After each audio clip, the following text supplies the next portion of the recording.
todos, bienvenidos a Yoga en Casa. Hoy vamos a hablar sobre la figura de Buda y su enseñanza. La figura de Buda y su enseñanza es algo que, si bien no está relacionado con el yoga, muchos alumnos de yoga se preguntan, o en cualquier momento todos los practicantes de yoga nos hemos sentido atraídos hacia la figura de Buda. Bien, como veis aquí, tengo una imagen de Buda. Es un símbolo bastante representativo. Yo personalmente me siento casi más identificado con Buda como yogi perfecto, como hombre perfecto, que cualquier otra imagen relacionada con el hinduismo que pueda tener. Bien, yo no soy budista, no soy experto en la materia, pero vamos a hacer un breve resumen de su vida y de su enseñanza principal, conocida como el Camino del Medio, y basada en las 4 nobles verdades. Bien, Buda fue un hombre de carne y hueso, como nosotros, de mente y espíritu, que vivió en la India en el siglo VI a.C. En la India, en el norte de la India, en una ciudad llamada Kapilavastu. Bien, el siglo VI a.C. es un siglo muy importante, ya que hay una configuración o una, digamos, acumulación de hombres sabios nunca habida en la historia. En la India surgió Buda, en China Lao Tse y Confucio, en Persia surgió Zaratustra, en Grecia surgió Tales, Anaximandro, Pitágoras, los grandes filósofos. El siglo VI a.C. fue un siglo muy interesante. Bien, lo dicho, Buda nació en el norte de la India, en Kapilavastu. Nació como príncipe dentro de una familia pues, heredera o reina de esa ciudad o ese reino. Hubo una profecía que le dijo a su padre que su hijo se convertiría o en un gran rey o en un gran mendigo, o un gran renunciante, un gran anacoreta. Por lo tanto, su padre pues, procuró que no tuviera contacto con ningún renunciante, ni con el sufrimiento, ni con la enfermedad, ni con la vejez, ni con la muerte. Y lo tuvo recluido en su palacio durante toda su juventud. Buda pertenecía a la casta de los satriyas, de los guerreros, de los dirigentes. Y hasta los 29 años no conoció a ningún viejo ni a ningún enfermo. Y ahí fue su conversión. Pues Buda, con 29 años, ya casado y con un hijo, tuvo 4 grandes revelaciones en un día. Conoció a una persona vieja, a un enfermo, a un muerto, a un cadáver, y a un renunciante, a un yogi. Y eso transformó su vida. A partir de ahí algo hizo clic en él y decidió pues, encontrar el camino o hacer la práctica para verse libre de la vejez, de la enfermedad y de la muerte. Y pese a las oponencias de su padre y de su familia, pues abandonó el reino y se convirtió en un yogi. Durante varios años pues deambuló por la India aprendiendo de diferentes maestros en el yoga. En el yoga de la época era un yoga muy arcaico. El siglo VI a.C., pues hace 2500 años, todavía no había surgido el yoga de Patanjali, que es un poco posterior. El Bhagavad Gita por ahí andaría, igual en tradición oral sí que estaba, pero en tradición escrita no. Era un yoga preclásico, un yoga védico, un yoga probablemente de la doctrina de Hiranyagarbha, el primero de los maestros de yoga. Entonces, durante varios años se dedicó a aprender y a practicar el yoga. De esta práctica surgió su posterior revelación. Y se dice que con 35 años, después de 6 años de austeridades, de prácticas yógicas muy disciplinadas, muy duras, de grandes ayunos, de grandes mortificaciones, estuvo a punto de morir al bañarse en un río.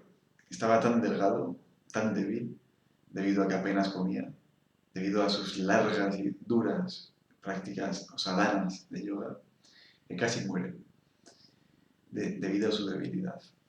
También se dice que escuchó en ese momento, o muy posteriormente, muy brevemente, a un maestro de sitar, una guitarra hindú, enseñar a un discípulo que le dijo: si aprietas mucho la cuerda se romperá, y si la dejas demasiado floja no sonará. Hay que afinarla en el justo punto de afinación.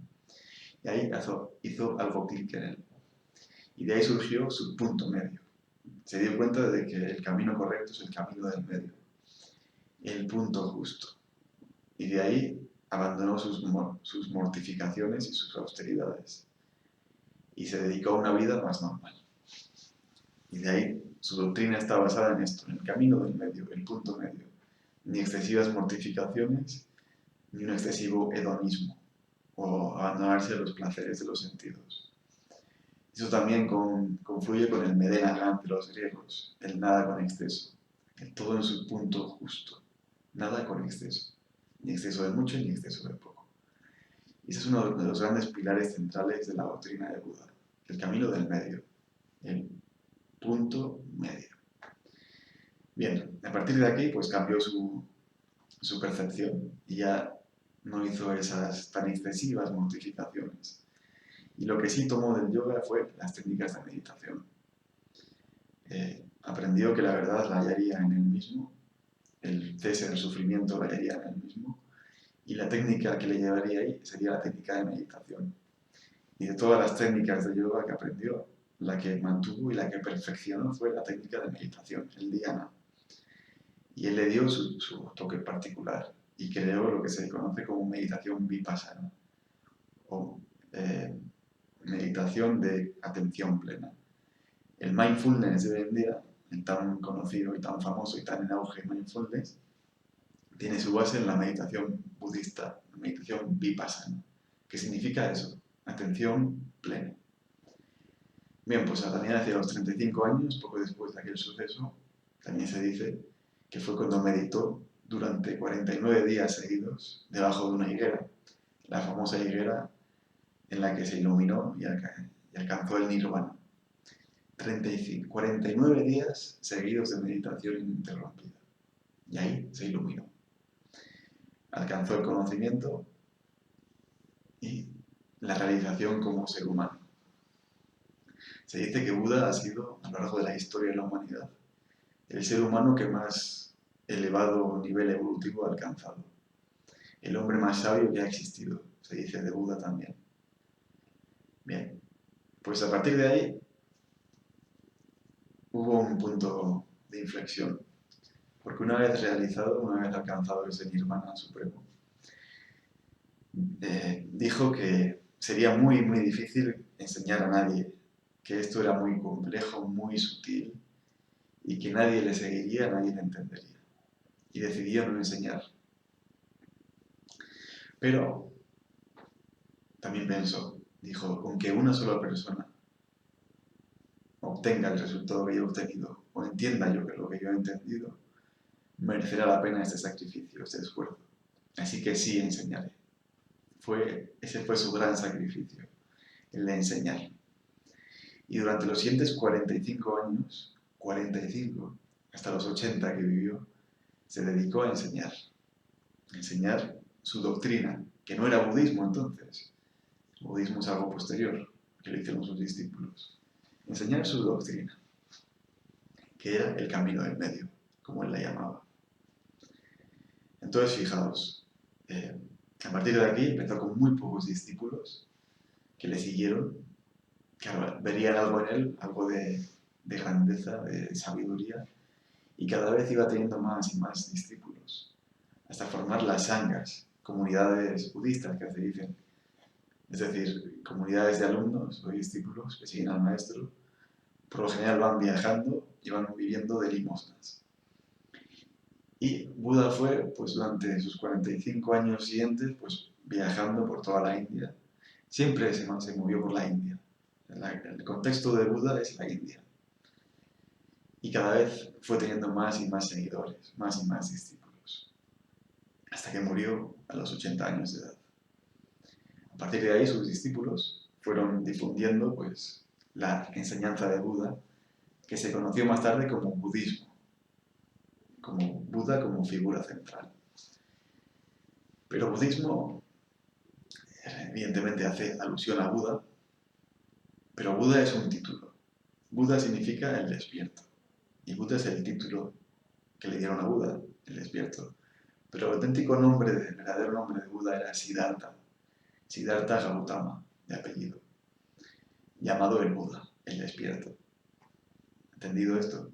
O sea, Siddhartha Gautama fue un hombre, fue un príncipe de la India que abandonó todo por conocerse a sí mismo.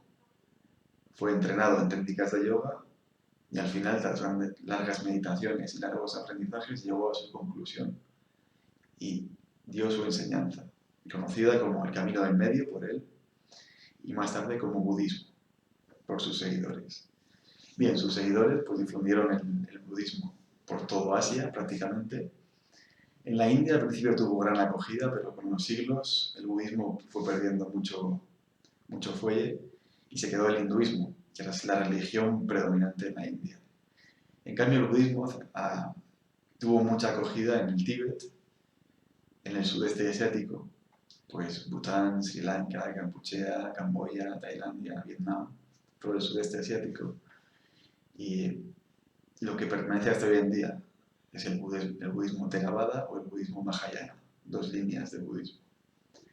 Pero nosotros vamos a centrarnos en esa enseñanza primogénea de Buda y en Buda como figura histórica, como hombre, representado pues, por innumerables representaciones, como en la figura del meditador, de esa serenidad, de esa paz y esa sabiduría. Entonces, el budismo, bueno, la figura de Buda, se puede ligar con el yoga en cierta medida en esto, en que Buda nació en la India, vivió y enseñó en la India toda su vida y fue versado, digamos, en la tradición hindú, tradiciones védicas y en el yoga. Y luego le dio su propia versión, su propio camino. Pero esto es importante porque a veces se desconoce este concepto. El yoga tiene en común con Buda, sobre todo la meditación, que fue lo único que permaneció como las técnicas de yoga en el budismo. Aparte de todo ese contexto hindú y todo ese contexto de la India en el que vivió y enseñó Buda, Siddhartha Gautama. Si queréis saber más sobre Buda, os recomiendo este libro. Buda, su vida y enseñanzas de Osho. Es un libro maravilloso, muy fácil de leer, lleno de ilustraciones, lleno de anécdotas, de frases. Un libro muy interesante, os recomiendo. La figura de Buda es muy interesante, tanto su vida como su enseñanza, sus frases. Bueno, hay que decir una cosa. No hay ningún texto escrito de Buda, ni de la época de Buda. Todo lo que transmitió Buda fue por transmisión oral. Y no es hasta el siglo II a.C., o sea, 400 años después, 400, que se recopilan los primeros textos budistas, los primeros, por sus discípulos. En teoría, por lo que habían oído, que dijo Buda. Esa es la tradición oral muy fuerte en la India y en la antigüedad en general. Por eso, todo texto o toda interpretación pues, puede ser no del todo genuina, o se puede haber ido perdiendo, ¿no? Pero en teoría los primeros textos budistas, que son los más fieles, debido a que fueron transmitidos por tradición oral, pero fijaos que fueron 400 años después de la vida de Buda. No hay nada escrito sobre él, ni que escribiera él. Esto también ha de quedar claro. Bien, lo dicho, si queréis más, es el libro de Buda, de Osho, muy interesante. También hay otro librito muy pequeñito de ficción que se llama Siddhartha, de Hermann Hesse, que os lo recomiendo. Es un premio Nobel de literatura. Es una historia de ficción y es una vida alternativa, de un Buda alternativo. Es ficción, pero representa muy bien tanto el contexto de la época como la figura de Siddhartha. Una figura muy, muy interesante, muy digna de admiración, como hombre perfecto, como yogi perfecto, como hombre de sabiduría. Bien, y ahora vamos con su enseñanza. Lo dicho, su enseñanza no es el budismo. El budismo es algo posterior. Su enseñanza fue el camino del medio, ese camino de moderación, de equilibrio, y basada en las 4 nobles verdades que veremos a continuación. Buda no dijo todo lo que sabía. Buda solamente estuvo interesado en ayudar a los hombres a liberarse del sufrimiento. Y para eso creó un método, y ese método le costó bastante tiempo elucubrarlo y crearlo. Y era un método basado en esas 4 nobles verdades. Un método que ayudaría a la gente pues, a ser más feliz o a sufrir menos. Y no hablo ni de dioses, ni de más allá, ni de cosmología, ni de angelología, ni de nada. Que igual sabía mucho más, pero solo habló de eso. Y por eso también tuvo tanta acogida el budismo en diferentes regiones que eran bastante ateas, como hoy en día, pues que la sociedad occidental es bastante atea y calan bastante las enseñanzas budistas. Por eso el budismo es la religión oriental que más tira, que más resuena con los occidentales. El budismo, el zen y el mindfulness, de reciente invención, que es toda la meditación budista quitada de toda religión posible o filosofía, porque cala muy bien. Bien, las 4 nobles verdades. Y la primera noble verdad es, existe el sufrimiento. Esa fue la primera noble verdad.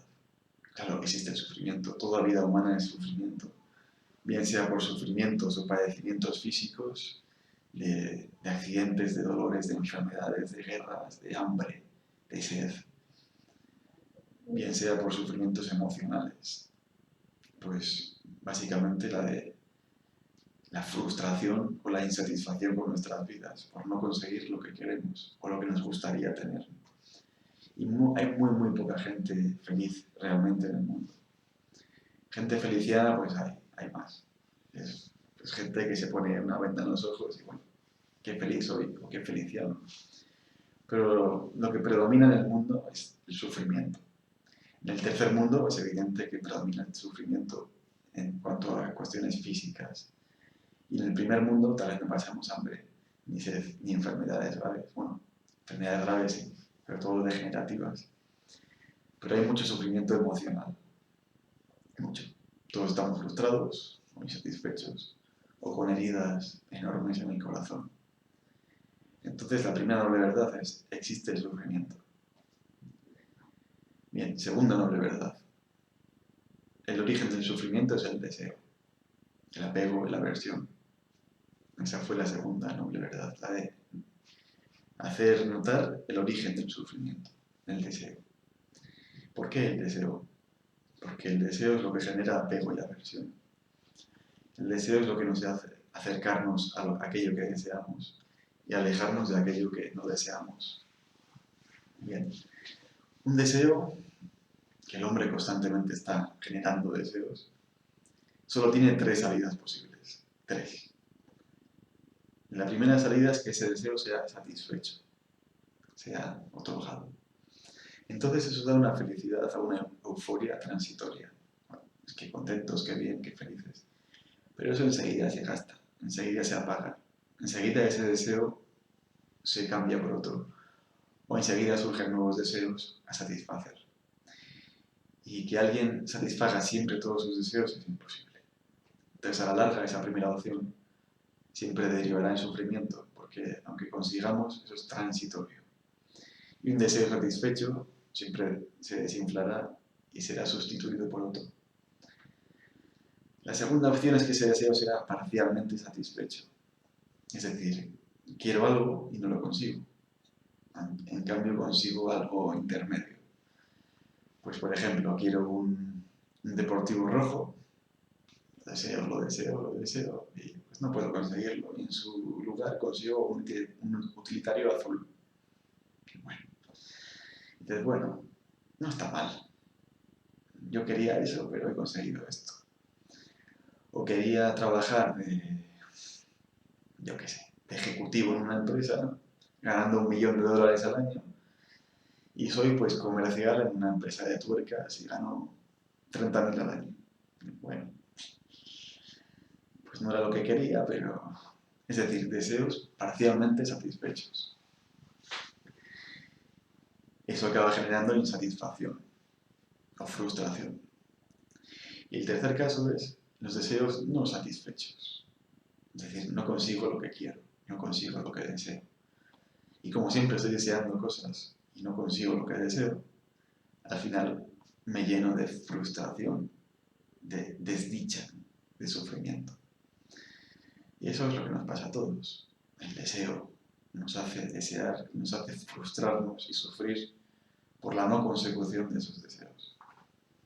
Todos queremos ser muy guapos, muy queridos, todos queremos tener un puesto de trabajo excelente, ganar mucho dinero, tener una mujer o un marido maravilloso, unos hijos increíbles, una casa en el campo, un coche grande, un barco en el puerto, ser reconocidos con un estatus público y querido, que todo el mundo nos admire, y todo tipo de deseos que a lo largo de nuestra vida pues no van siendo satisfechos. Eso va generando frustración tras frustración tras frustración, y eso genera sufrimiento. Aquí Buda no menciona el sufrimiento físico porque eso es más padecimiento, es decir, el hambre, las enfermedades, la sed, los accidentes. Eso evidentemente también genera sufrimiento o dolor, pero el sufrimiento es más emocional, mental, algo emocional, mental, el sufrimiento. Bien, pues está en el deseo, el origen del sufrimiento.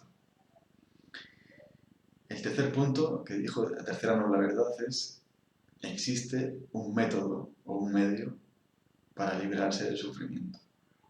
Esa es la tercera noble verdad del Buda. La revelación que obtuvo el Buda, que existe una forma de liberarse del sufrimiento. Y la cuarta verdad, es la forma de librarse del sufrimiento. Es el camino del Buda. Y él lo llamó, aparte del camino del medio, lo llamó el noble octuple sendero, que son 8 pasos o 8 instrucciones, lo que se conoce como el camino para liberarse del sufrimiento. Y esto fue lo que enseñó, no enseñó nada más. Bien, a ver si recuerdo los 8 puntos. El noble octuple sendero, que está compuesto de 8 puntos. 1. Comprensión correcta.